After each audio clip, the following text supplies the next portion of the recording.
देख रहे हैं इंडिया न्यूज। दिल्ली ब्लास्ट को लेकर रोज नए नए कनेक्शन मिल रहे हैं। जहां से 2500 किलो से ज्यादा विस्फोटक मिले, वहां से हम आपको एक्सक्लूसिव रिपोर्ट दिखाने वाले हैं। इस बीच जम्मू कश्मीर की राजधानी श्रीनगर के बाहरी इलाके नौगाम स्थित पुलिस स्टेशन में शुक्रवार रात एक भीषण विस्फोट हुआ, जिसमें 9 लोगों की मौत हो गई, 29 लोग गंभीर रूप से घायल हो गए। धमाका उस समय हुआ जब पुलिस और फॉरेंसिक टीम हाल ही में हरियाणा के फरीदाबाद से बरामद किए गए व्हाइट कॉलर टेरर मॉड्यूल मामले से जुड़े बड़े मात्रा में विस्फोटकों के सैंपल निकालने की प्रक्रिया कर रही थी। दिल्ली ब्लास्ट पर हमारी एक एक्सक्लूसिव रिपोर्ट आपको दिखाते हैं।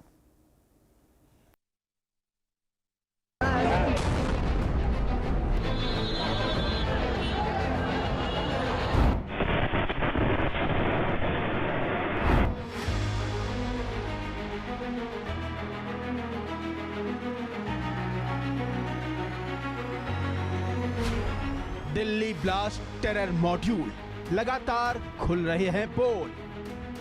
राष्ट्रीय राजधानी दिल्ली में जहां सोमवार शाम को लाल किला गेट नंबर 1 के पास ब्लास्ट हुआ था, उसके बाद ये कहा जा सकता है कि दिल्ली समेत पूरे देश भर में जो है दहशत का माहौल देखने को मिला। वहीं अगर लाल किले की बात की जाए तो आप लाल किले की तस्वीरें देख सकते हैं कि आज चौथे दिन भी जो है यहाँ पर हाई सिक्योरिटी जो है वो लगाई गई है। साथ ही साथ पूरा एरिया जो है वो बैरिकेडिंग से कवर किया हुआ है। वहीं अगर बात की जाए तो इस पूरे मामले की जाँच को अब NIA को सौंप दिया गया है, जिसमें कई डॉक्टर्स की जो है अरेस्टिंग हो चुकी है और लगातार कड़ी दर कड़ी जोड़कर इस पूरे मामले की छानबीन की जा रही है और जो गिरोह है उसे पूरे गिरोह को पकड़ने की कोशिश की जा रही है। जिस तरीके से इस घटना को आतंकी साजिश के तौर पे देखा जा रहा है, तो कहीं ना कहीं कड़ी दर कड़ी जोड़कर पूछताछ की जा रही है और जरूरत पड़ने पर गिरफ्तारी भी लगातार की जा रही है। वहीं इस मामले में अगर बात की जाए तो जो ये लाल किला की सड़क है, ये पिछले 4 दिन से जो है पूरी तरीके से बंद की हुई थी। वहीं हादसे में जो गाड़ियां क्षतिग्रस्त हुई थी, तो अब उन गाड़ियों की जांच पूरी हुई है। फिलहाल उन गाड़ियों को जो है मौके से हटा दिया गया है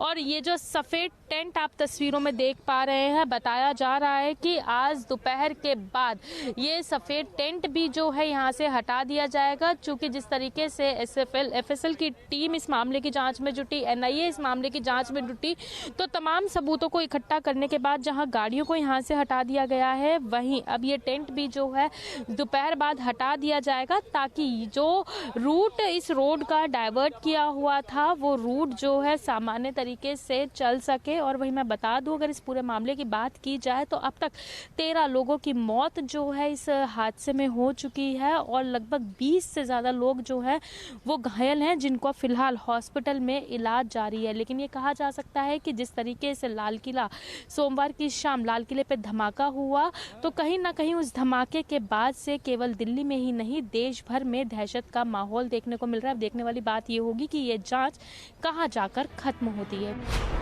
विस्फोटकों का जखीरा, कई जगहों से कनेक्शन जुड़ा।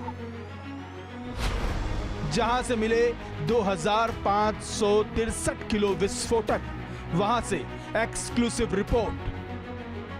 डॉक्टर मुजम्मिल जिस मस्जिद में नमाज अता करने आता था, वहां के मौलवी के हम घर पर हैं। फिलहाल आपको तस्वीर दिखा देते हैं कि किस तरह के हालात में जो मौलवी मोहम्मद इश्तियाक रहा करता था। आप देखिए साफ तौर से ये मस्जिद के पीछे एक कमरे का मकान है और आप देखेंगे 3 चद्दर यहाँ पड़ी हुई है। और मौलवी के जो मोहम्मद इश्तियाक है, उनकी पत्नी हसीना भी यहाँ है, अपने बच्चे भी यहीं रखे हुए हैं। लेकिन ये रहने वाले नूह के गाँव सिंगार के हैं, लेकिन यहाँ काफी वक्त से नमाज अता करवाते थे मौलवी जो मोहम्मद इश्तियाक है, तो इसीलिए उनको एक ये कमरा बना के भी यूनिवर्सिटी की तरफ से ही दिया गया था और इसी जगह पर मौलवी अपने बच्चों के साथ में रहता था। लेकिन अब चूंकि पुलिस के हिरासत में मोहम्मद इश्तियाक है और उससे पूछताछ की जा रही है, चूंकि डॉक्टर मुजम्मिल के साथ साथ में और जो संगठन, जितने भी आतंकी संगठन है, जैसे मोहम्मद से तार जैसे डॉक्टर मुजम्मिल, डॉक्टर शाहिद और इसके साथ साथ में डॉक्टर उमर के अलावा एक डॉक्टर निसार जो एसोसिएट प्रोफेसर बताया जाता है, चारों डॉक्टरों के इस अल्फला यूनिवर्सिटी से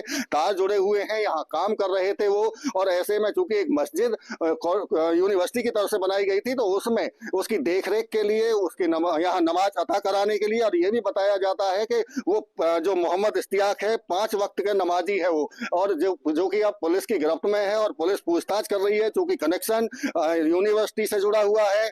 और इसी मस्जिद में यहाँ नमाज अता करने के लिए तमाम लोग, चाहे डॉक्टर्स हों, स्टूडेंट्स हों और बाकी के लोग यहाँ आते थे। और ऐसे में चूंकि यहाँ अब जब नमाज अता कराई जाती थी मौलवी की तरफ से, तो मौलवी पर भी पुलिस की शक की निगाह से उसको देखा जा रहा है और उससे पूछताछ की जा रही है। हालांकि पूछताछ में क्या सामने आता है, कितना कनेक्शन एक दूसरे के साथ में जुड़ा हुआ है, वो देखने वाली बात होगी। लेकिन इसके साथ साथ में चूंकि बड़ी जो बात है, जो मौलवी मोहम्मद इश्तियाक है उसका एक मकान फतेहपुर तगा में है, और फतेहपुर तगा के मकान में जहां किराए पर उस मकान को लिया गया था वो डॉक्टर मुजम्मिल जो आतंकवादी है उसने लिया था, और वहीं से 2563 किलो अमोनियम नाइट्रेट बरामद हुई थी। अब ऐसे में चूंकि शक गहरा होता जा रहा है जांच एजेंसियों की तरफ से मौलवी के मकान में, क्योंकि मौलवी ने किराए पर आतंकी डॉक्टर मुजम्मिल को वो मकान दिया था और उसमें से इतनी भारी मात्रा में अमोनियम नाइट्रेट का मिलना कहीं ना कहीं शक को और गहराता चला गया। और इसी वजह से तमाम जो जांच एजेंसी, चाहे एनआईए की बात करें, आईबी, इसके साथ साथ में 1 दर्जन के करीब जो जांच एजेंसियां वो जांच कर रही हैं कि आखिर क्या कनेक्शन है एक दूसरे के बीच में, क्या ताल्लुकात रहे हैं, किस तरह की बात हो रही थी, क्या डॉक्टर मुजम्मिल और मौलाना ये मौलवी जो है मोहम्मद इश्तियाक क्या एक दूसरे को ये आतंकी संगठन की साजिश रचने में शामिल हैं। ये तमाम ऐसे सवाल हैं जिनकी अब जांच एजेंसी जांच भी कर रही है। स्थानीय अभिसूचना इकाई यानी एलआईयू को कश्मीर मूल के लोगों का ब्यौरा जुटाने की जिम्मेदारी दी गई है। डॉक्टर परवेज के इंटीग्रल यूनिवर्सिटी में काम करने के दौरान उससे मिलने कौन लोग आते थे, इसका ब्यौरा भी जुटाया जा रहा है। उसके घर से मिले मोबाइल के कॉल रिकॉर्ड भी खंगाले जा रहे हैं। इंटीग्रल यूनिवर्सिटी ने एटीएस को जम्मू कश्मीर के छात्रों की सूची दी है। अब अन्य शिक्षण संस्थाओं में भी पड़ताल की जा रही है। सूत्रों का कहना है कि परवेज कई व्हाट्सएप ग्रुप और टेलीग्राम चैनल में सक्रिय था। व्हाट्सएप और टेलीग्राम के जरिए वो जरूरी सूचनाओं का आदान प्रदान करता था। परवेज के कुछ करीबी पुलिस के रडार पर हैं, जिनसे पूछताछ की जा रही है। शुरू के दिनों में वो पत्नी और बेटी के साथ सहारनपुर में रहा। बाद में उसकी पत्नी बेटी को लेकर बिहार चली गई। शुरू के दिनों में वो पत्नी और बेटी के साथ सहारनपुर में रहा। बाद में उसकी पत्नी बेटी को लेकर बिहार चली गई। वो अकेला रहा। कभी कभी उसके परिचित वहां उससे मिलने आते रहे। बैंक खातों का ब्यौरा भी खंगाला जा रहा है। छानबीन में अब तक कई बैंकों में खातों के प्रमाण मिले हैं। यही नहीं, शाहीन के नाम भी कई खाते हैं। अब पुलिस सारे लेन देन का पता लगा रही है। कितनी धनराशि का लेन देन हुआ, संपत्ति के बारे में जानकारी जुटा रही है। कश्मीर में धमाका, आतंकियों से कनेक्शन किसका?